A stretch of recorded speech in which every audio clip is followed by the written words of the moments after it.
बाजार के लिए सबसे कमजोर और सबसे खराब और सबसे मजबूर बजट है ये, जहां पर एक के बाद एक कई टैक्सेस ऐसे बढ़ाए गए जो कैपिटल मार्केट को नापसंद आते दिख रहे हैं। जी हाँ, long term capital gain tax अब 12.5% कर दिया है। Short term capital gain tax 15% से बढ़ाकर 20% कर दिया गया है।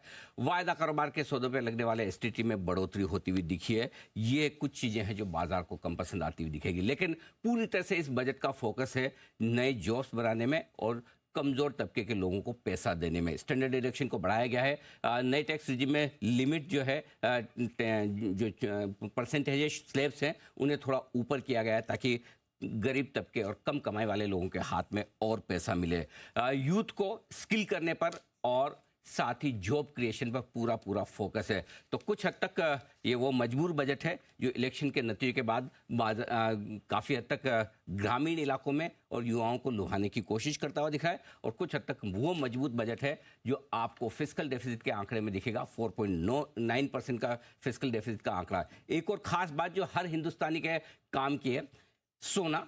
अब सोना इंपोर्ट करना आपके लिए सस्ता होता हुआ दिखेगा, सोना खरीदना सस्ता होता दिखेगा। सोने के दाम 2,000 रुपये प्रति तोला घटते हुए भी दिखे, क्योंकि वहां पर 4% से ड्यूटी, कस्टम ड्यूटी घटाई गई है। तो एक के बाद एक कई सारे ऐलान ऐसे हुए हैं, लेकिन बाजार आप देख सकते हैं दिन के निचले स्तरों के आसपास से नर्वस है, और वजह बिल्कुल साफ है।